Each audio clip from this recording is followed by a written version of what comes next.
Good morning everyone, welcome to my YouTube channel. इस video में हम सीखेंगे कि वर्डप्रेस के थ्रू एक इन्फॉर्मेशनल वेबसाइट कैसे बनाई जाती है। सबसे पहले मैं आपको ये बता देता हूँ कि अगर आप इस वीडियो पे हैं तो दो काम आपको करने हैं। पहला, विश्वास के साथ इस प्लेलिस्ट को या फिर इस वीडियो को कंप्लीट वॉच करना है।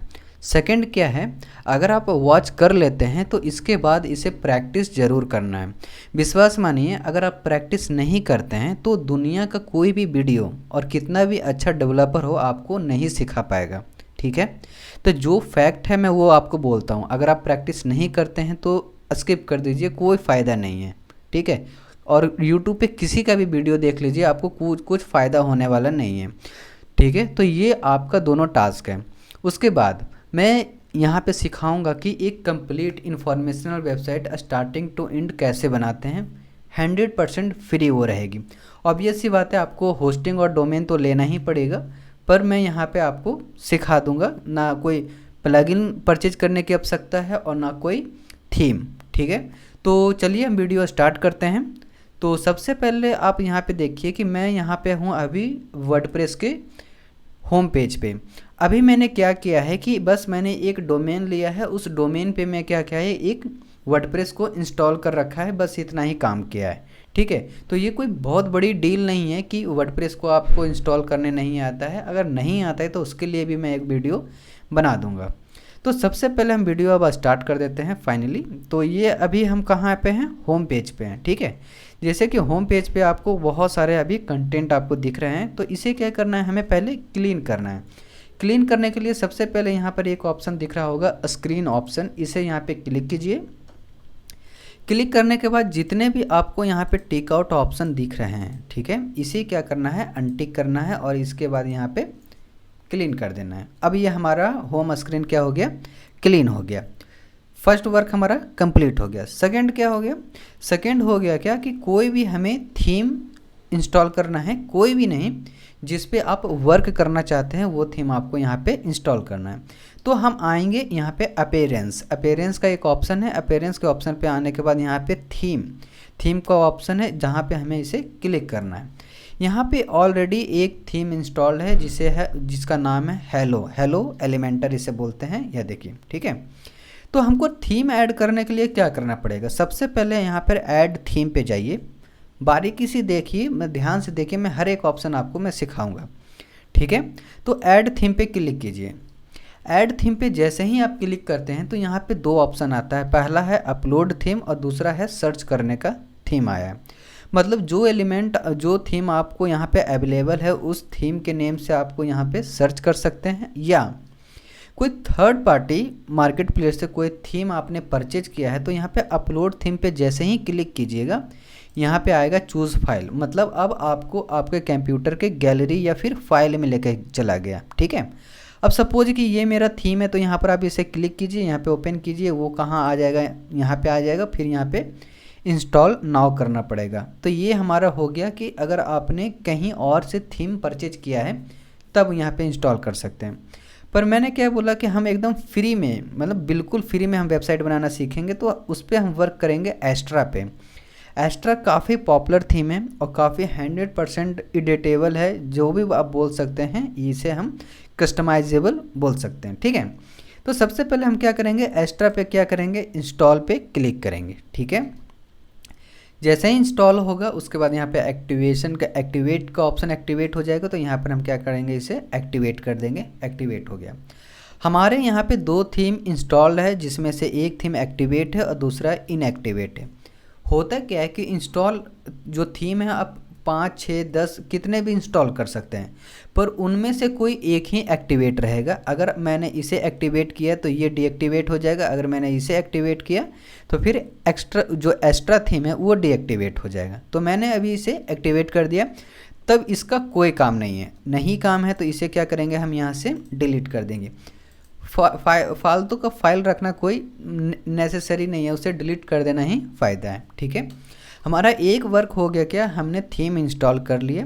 अब हमें क्या करना है, अब हमें कुछ प्लगइन इंस्टॉल करना है। जैसे में क्या, यहाँ पर प्लगइन वाले ऑप्शन पे आएंगे। प्लगइन वाले ऑप्शन पे आने के बाद यहाँ पे इंस्टॉल्ड प्लगइन पे क्लिक करेंगे। अभी हमारा क्या है, एक भी प्लगइन नहीं है। तो सबसे पहले हम क्या करते हैं, ऐड प्लगइन पे क्लिक करते हैं। ऐड प्लगइन पे जैसे ही यहाँ पे क्लिक कीजिएगा तो यहाँ पर भी दो ऑप्शन है। पहला है कि अपलोड प्लगइन पे आप क्लिक कीजिए तो आपको आपके कंप्यूटर के फाइल में लेके चला गया। अगर आपने कोई थर्ड पार्टी वेबसाइट से आपने परचेज किया है तो यहाँ पर इससे क्या कर सकते हैं, उस प्लगइन को इंस्टॉल कर सकते हैं। अगर नहीं है तो कोई दिक्कत नहीं है, हमने यहाँ पे सर्च करना है जो प्लगइन हमें चाहिए, हमें यहाँ पे सर्च करना है। सपोज़ मुझे एलिमेंटर चाहिए, ठीक है, यही तो बहुत पॉपुलर पेज बिल्डर है ना।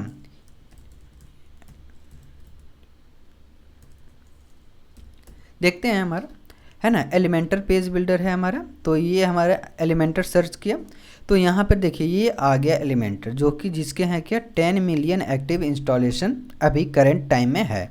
तो सबसे पहले हम इसे क्या करेंगे, इंस्टॉल करेंगे, ठीक है। ये हमारा इंस्टॉल हो जाएगा।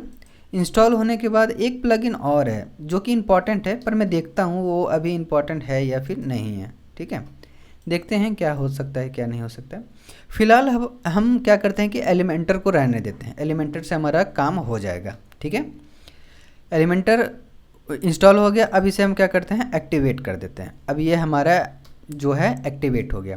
अगर आप वीडियो को देखिएगा कम्प्लीटली तो जैसे जैसे हम सबको वर्क आता है, सपोज़ कि मुझे एक जगह कोई पेज में फॉर्म लगाना है कॉन्टैक्ट अस पेज में, तो मैं क्या करूँगा कि उस वक्त मैं कोई भी फॉर्म का प्लगइन मतलब एक्टिवेट इंस्टॉल करूँगा, उसे एक्टिवेट करूँगा, फिर मैं उसे यूज़ करूँगा। ये मेरा काम करने का तरीका है। जैसा जैसे मेरा रिक्वायरमेंट होता है उस तरह से मैं क्या करता हूँ, प्लगइन को इंस्टॉल करता हूँ और उस पर काम करता हूँ।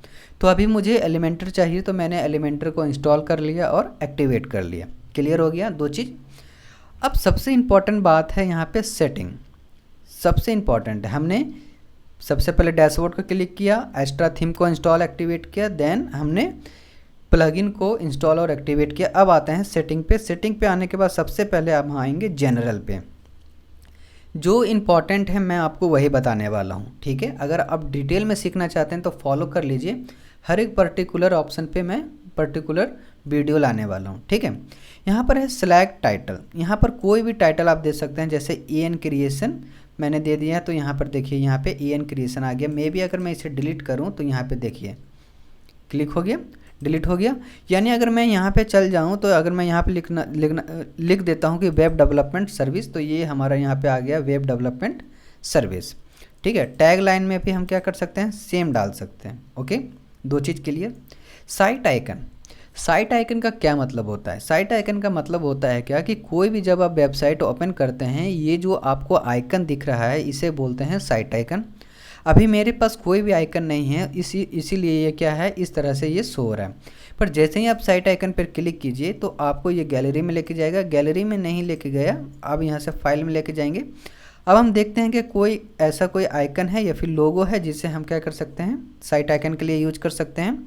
तो ये हमारा एक लोगो है जिसे हम साइट आइकन के लिए हम यूज कर सकते हैं। तो यहाँ पर हम क्या कर देंगे, सेट साइट आइकन, यहाँ पे क्रॉप इमेज, ठीक है। इसे मैंने यहाँ पे सेट कर दिया। अब हम देखते हैं कि आगे क्या होता है। यहाँ पर ये ध्यान रखना है कि वर्डप्रेस एड्रेस सेम होना चाहिए जो कि हमारा encreation.shop है।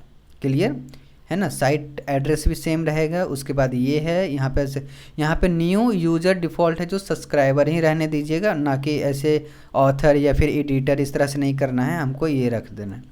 साइट लैंग्वेज क्या है, इंग्लिश है, US है, तो ये हम रहेंगे। टाइम जोन हम फिक्स कर लेते हैं, टाइम जोन कोलकाता का लगता है 5:30 होता है, ऐसे आप देख लीजिएगा क्या होता है, हालांकि 5:30 होता है। तो हम क्या करेंगे, उसी को पिक कर लेते हैं, ठीक है। चलिए ठीक है, हो गया। अब हमने सब कुछ देख लिया। अब ये है कि डेट और टाइम का फॉर्मेट है, तो ये तो आप समझ जाइएगा। सपोज़ मुझे ये नहीं रखना है, मैं ये रखना चाहता हूँ। मुझे टाइम का फॉर्मेट मुझे ये नहीं, ये रखना चाहता हूँ, यहाँ पे सेव एंड चेंजेस कर दीजिए, ठीक हो गया। अब देखिए, अब ये हमारा यहाँ पे साइट आइकन था, तो यहाँ पर हमारा साइट आइकन यहाँ पे क्या हो गया, चेंज हो गया। यहाँ तक क्लियर हो गया, यहाँ तक क्लियर है, गुड। नाउ हम आते हैं राइटिंग पे। राइटिंग पे आने के बाद एज इट इज़ सेम रहेगा, कोई बड़ी बात नहीं है, ठीक है। अभी हम इसे क्या करते हैं, स्किप कर सकते हैं। नाउ रीडिंग, रीडिंग पे आने के बाद भी कोई ऐसा सेटिंग नहीं है कि हम इसे चेंज कर पाते हैं, इसे रीडिंग में रहने देते हैं, है ना। उसके बाद है इस पे भी जैसा है उस तरह से हम इसे छोड़ देंगे, कोई कुछ भी यूज नहीं करना है। मीडिया में इमेज वगैरह होगा कि इमेज का साइज कैसा होना चाहिए, थंबनेल कोई भी यूज करें तो वो कैसा होना चाहिए। सबसे इम्पॉर्टेंट आता है परमालिंक्स। परमालिंक्स का क्या मतलब होता है? परमालिंक्स का मतलब होता है, अगर मैं यहाँ पर एक वेबसाइट अपना ओपन करूँ तो यहाँ पर ये मेरी वेबसाइट है जो कि मैंने अपने एजेंसी और के लिए बनाया है, ठीक है। यहाँ पर लिखा हुआ है ecomboostsolution.online, ये मेरा डोमेन है, ठीक है। और डोमेन मैं अभी कहाँ पे हूँ? होम पेज पे हूँ। और मैं आपको सिखा क्या रहा हूँ? परमालिंक, ठीक है। परमालिंक का क्या मतलब होता है? परमालिंक का मतलब होता है कि जो आपको URL दिख रहा है वो किस फॉर्मेट में आएगा। सपोज अगर मैं यहाँ पे अबाउट अस पे पेज पे क्लिक करता हूँ तो यहाँ पर आ जाता है ecomboostsolution.online/about/। अगर मैं यही चीज़ अगर कैटलॉग पे जाता हूँ तो यहाँ पर स्लैश के बाद यहाँ पे कैटलॉग आ गया। कॉन्टैक्टस के पास जाता हूँ तो यहाँ पे कॉन्टैक्टस आ गया। क्लियर हो गया यहाँ तक? ठीक है। मैं इस वेबसाइट का लिंक डिस्क्रिप्शन में दे रहा हूँ, अगर आप चाहें तो इस वेबसाइट को एक्सप्लोर कर सकते हैं। आप इसका मतलब इसका यूज करके आप कोई नई वेबसाइट बनाने की प्रैक्टिस कर सकते हैं, ठीक है। तो यहाँ पर अब यहाँ पे साइट आइकन कैसा होगा ये दिखा रहा है, जैसे कि यहाँ पे encreation.shop डेट है सैम्पल पोस्ट है। अगर आप इसे सेलेक्ट करते हैं तो ये आएगा। सबसे अच्छा होता है पोस्ट नेम। पोस्ट नेम का क्या मतलब होता है? पोस्ट नेम का होता है ये जो पेजेस मैंने बनाए हैं ये पोस्ट है, तो यहाँ पर ecomboostsolution.online और ये पोस्ट नेम आ गया कॉन्टैक्ट। उसी तरह से अगर हम यहाँ पर अबाउट पे करेंगे तो पोस्ट नेम आ जाएगा हमारा क्या? अबाउट। क्लियर हो गया यहाँ तक? Right, clear. यहाँ पर मैंने यहाँ पे सेव एंड चेंज कर दिया। क्लियर हो गया? हाँ। अब यहाँ पे आते हैं, आने के बाद यहाँ पे विजिट साइट पे करते हैं, ओपन लिंक करते हैं, तो अब हमारा यहाँ पे है, अभी हमारा जो वेबसाइट है इस टाइप से दिख रहा है, ठीक है। ओके, अब इस तरह से दिख रहा है तो इसको हम कैसे करेंगे? तो सबसे पहले हम आएंगे अपीयरेंस में, सॉरी पेज में आने के बाद यहाँ पे करेंगे ऑल पेजेस पे क्लिक, ठीक है। ऑल पेज पे क्लिक करने के बाद अब जिस प्रोजेक्ट के लिए हम बना रहे हैं उसमें कौन कौन से पेजेस की रिक्वायरमेंट है उसके अकॉर्डिंग यहाँ पर हम पेज क्रिएट करेंगे। तो अभी कॉमन पेज होता है जैसे होम हो गया, अबाउट अस हो गया, सर्विसेज हो गया, कॉन्टैक्ट अस हो गया, इस टाइप के पेजेस होते हैं। तो हम क्या करते हैं, इसे क्रिएट करते हैं। सबसे पहले ऐड पेज पे क्लिक कीजिए। ऐड पेज पे क्लिक करने के बाद हम यहाँ पे लिखेंगे होम। क्लियर? होम लिखने के बाद यानी यहाँ पे पब्लिश करेंगे और दोबारा पब्लिश करेंगे, ये हमारा होम पेज पब्लिश हो गया। पब्लिश होने के बाद हमें और पेज की रिक्वायरमेंट है जैसे कॉन्टैक्ट अस हो गया, सर्विसेज हो गया, अबाउट अस हो गया, ठीक है। तो यहाँ पर व्यू पेज मतलब जो अभी पेज आपने क्रिएट किया है उसे आप देख सकते हैं।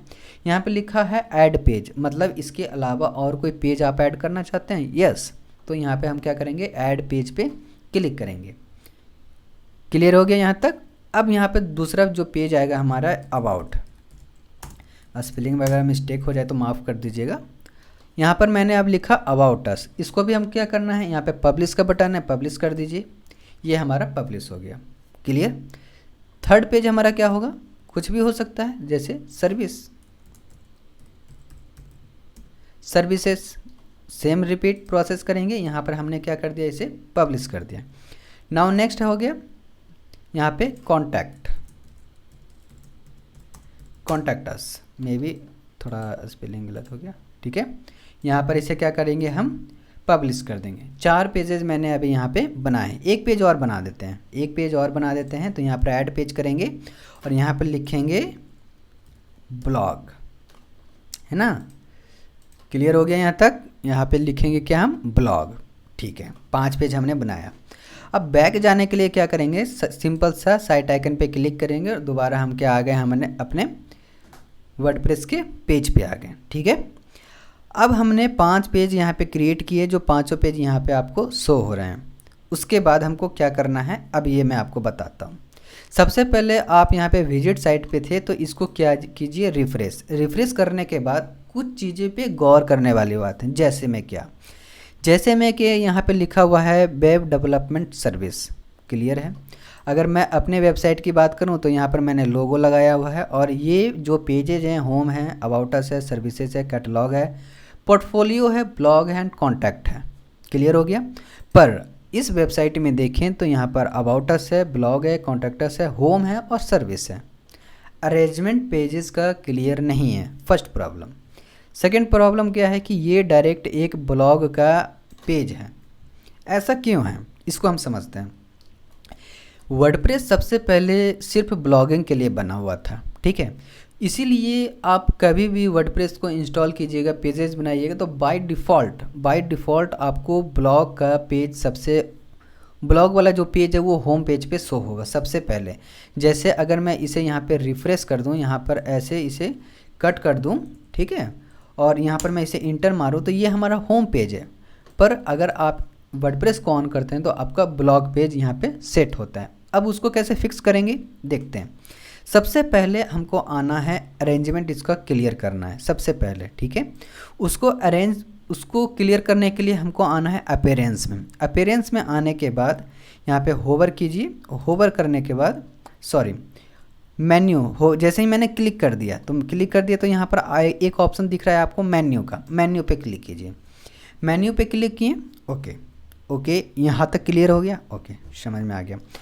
मेन्यू नेम, आपको एक मेन्यू का नेम देना पड़ेगा जो कि कुछ भी हो सकता है। सपोज मैंने यहाँ पे दे दिया प्राइमरी मेन्यू, जो कि आप भी देख सकते हैं। क्लियर हो गया, हाँ। अब यहाँ पर हम क्या करते हैं, यहाँ पे एक ऑटोमेटिक प्राइमरी मेन्यू और ऑफ कैनवास मेन्यू को सेलेक्ट करते हैं और यहाँ पे क्रिएट मेन्यू पे क्लिक करते हैं। यहाँ तक फिक्स, कोई इशू नहीं है यहाँ तक, ठीक है। अब हम क्या करेंगे, अब हमको करना होता है पेजेस वाले ऑप्शन पे आने के बाद जितने भी पेज हैं उन्हें आप सेलेक्ट कीजिए। सेलेक्ट कर लिए। सेलेक्ट करने के बाद हमको ऐड टू मेन्यू करना है कि हमको भाई मेन्यू में आ जाए। प्राइमरी मेन्यू में अब ये 5 पेजेज आ गए। यहाँ तक क्लियर हो गया, मैंने कैसे लाया वो क्लियर हो गया, ठीक है। अब हमको क्या करना है, यहाँ पे सेव कर देना है, सेव मेन्यू। कुछ मैं आपको दिखाना चाहता हूँ। सबसे पहले हमारा क्या है, blog, contact us, service, about us and home. अगर यहाँ पे चेंज करूँ तो अब देखिए, अब ये मेन्यू के अकॉर्डिंग हमारा ये जो कंटेंट था वो चेंज हो गया। आपने ध्यान दिया होगा तो थोड़ा सा पढ़ने में मज़ा आएगा, सीखने में मज़ा आएगा, ठीक है, ध्यान दीजिए। अब ये जो कंटेंट था हमारा वो मेन्यू के अकॉर्डिंग चेंज हो गया। अगर फर्स्ट में मेन्यू है, सेकंड में कंटेंट है, तो उसी के अकॉर्डिंग फर्स्ट में ब्लॉग है, सेकंड में कॉन्टैक्ट अस है ना। अब हम क्या करेंगे, अब यहाँ पर एक फीचर होता है ड्रैग एंड ड्रॉप का। अगर हम इसको होम पेज पे लेके आएँ तो ये देखिए, ये इस तरह से आएगा और इसको पकड़ के हम क्या करेंगे, सबसे ऊपर कर देंगे। नाउ हम अबाउट अस को सबसे ऊपर करेंगे, ठीक है। नाउ हम कॉन्टैक्ट अस को करेंगे और लास्ट में हम कॉन्टैक्ट अस नहीं, सर्विस को करते हैं, है ना। उसके बाद कॉन्टैक्ट अस, उसके बाद सबसे लास्ट में ब्लॉग। अब हम इसे करते हैं सेव मेन्यू। अब देखिए क्या फ़र्क पड़ता है। यहाँ पर ब्लॉग है, कॉन्टैक्ट अस है, सर्विस है, अबाउट अस है एंड होम है, ठीक है। अब मैं यहाँ पे क्या करता हूँ, इसे रिफ्रेश करता हूँ। अब होम पेज का जितने भी पेजेज हैं, अब उसका अरेंजमेंट देखिए। आप होम आ गया, अबाउट अस आ गया, सर्विस आ गया, कॉन्टैक्ट अस आ गया एंड ब्लॉग आ गया। क्लियर हो गया यहाँ तक, ओके। अब इसकी बात है कि अब भाई अगर मैं होम पेज पे आता हूँ तब ये होम पेज मेरा शो हो रहा है, कॉन्टैक्ट अस पेज पे आता हूँ तो कॉन्टैक्ट अस पेज शो हो रहा है। पर मैं इसे रेफरेंस कर दूँ तो बाय डिफ़ॉल्ट मैं कहाँ पे चला जाऊँगा, मैं यहाँ पे ब्लॉग पेज पे चला जाऊँगा। पर ऐसा क्यों हो रहा है, अगर मैं इसे विजिट साइट पे क्लिक करूँ और मैं इसे डिलीट कर दूँ तो ये ब्लॉग पेज पे हूँ, पर मुझे कहाँ आना चाहिए, यहाँ पे होम पेज पे। क्या करेंगे, करना कुछ नहीं है। सबसे पहले यहाँ पर मैंने क्रिएट कर दिया। यहाँ पर आइए आप सेटिंग में आने के बाद आपको एक ऑप्शन दिखेगा रीडिंग का। रीडिंग वाले ऑप्शन पे आप क्लिक कीजिए, ठीक है। रीडिंग वाले ऑप्शन पे क्लिक करने के बाद आपको यहाँ पे दिखा होगा योर होम पेज डिस्प्ले। मैंने क्या बोला था, योर लेटेस्ट पोस्ट, ये बाय डिफ़ॉल्ट सेलेक्टेड है। पोस्ट का मतलब क्या होता है, ब्लॉग, सभी को पता है।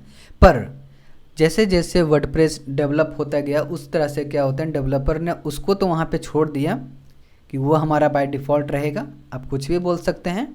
पर उसमें एक फीचर ऐड कर दिया, अ साइट पेज, स्टैटिक पेज। यहाँ पे क्लिक किया इसको, यहाँ से होम पेज और पोस्ट पेज। डेवलपर ने क्या किया कि अब होम पेज आप अपने अकॉर्डिंग सेलेक्ट कर सकते हैं और पोस्ट पेज भी आप अपने अकॉर्डिंग यहाँ पे सेलेक्ट कर सकते हैं। कैसे, होम पेज पे मैं क्लिक करता हूँ तो जितने भी पेजेस मैंने क्रिएट किए हैं वो यहाँ पे देखिए शो हो रहे हैं। तो होम पेज पे मुझे होम पेज चाहिए तो होम पेज मैंने सेलेक्ट किया, और ब्लॉग पेज पे मुझे ब्लॉग पेज चाहिए तो मैंने ब्लॉग पेज सेलेक्ट कर लिया। क्लियर हो गया यहाँ तक। अब आपको कुछ नहीं करना है, यहाँ पे सेव एंड चेंज कर देना है। ठीक है, अब मैं यहाँ पे क्लिक करता हूँ, अगर मैं इसे रिफ्रेश करूँ तो डायरेक्ट मैं कहाँ आ गया, होम पेज पे। देखा आपने, अब हम कहाँ आ गए, होम पेज पे। तो लगभग जो होता है हमारा सेटिंग वाला पार्ट, पेज क्रिएशन का, प्लगइन इंस्टॉलेशन एक्टिवेशन का, थीम इंस्टॉलेशन एक्टिवेशन का हमारा वर्क हो जाता है फिनिश। अब आते हैं हम कस्टमाइजेशन पे, कि हम हर एक पेज को कस्टमाइज करेंगे और एक वेबसाइट को रेडी करेंगे जो कि यूज़फुल होगा। आप उसे सेल भी कर सकते हैं, या फिर मेरी वेबसाइट है तो मैं भी किसी को सेल कर सकता हूँ या फिर यूज कर सकता हूँ। कैसे होगा, तो सबसे पहले आप आइए पेज वाले ऑप्शन पे, यहाँ पे क्लिक कीजिए ऑल पेजेस पे। ठीक है, ऑल पेज पे मैंने क्लिक किया। ऑल पेज पे क्लिक करने के बाद सबसे पहले हम किस चीज़ को कस्टमाइज करेंगे, होम पेज को। होम पेज को कस्टमाइज करने के लिए सबसे पहले यहाँ पर एक एडिट का ऑप्शन है, तो यहाँ पर एडिट वाले ऑप्शन पे हम क्या करेंगे, क्लिक करेंगे। जैसे ही आप एडिट वाले ऑप्शन पे क्लिक कीजिएगा तो आपको एक ऑप्शन और शो होगा यहाँ पे, एडिट विथ एलिमेंटर। मतलब ये ऑप्शन तभी आपको आएगा जब आपने एलिमेंटर प्लगइन को इंस्टॉल और एक्टिवेट कर रखा है, अदरवाइज वो ऑप्शन नहीं आएगा। ठीक है, तो आपने तो वीडियो में देखा कि मैंने इंस्टॉल भी किया और एक्टिवेट भी किया तो वो आया।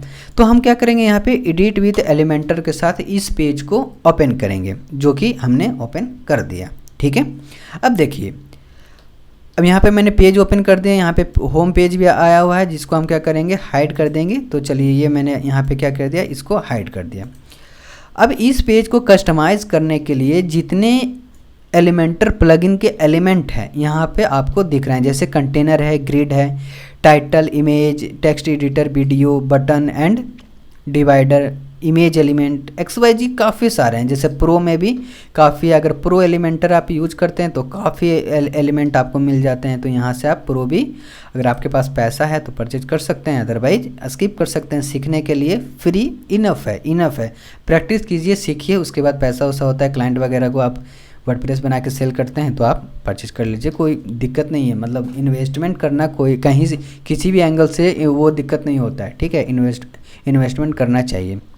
ठीक है, तो सबसे पहले इसमें मैं आपको एक चीज़ क्लियर कर देता हूँ कि अब हम क्या कर रहे हैं कि हर एक पेज को कस्टमाइज करेंगे।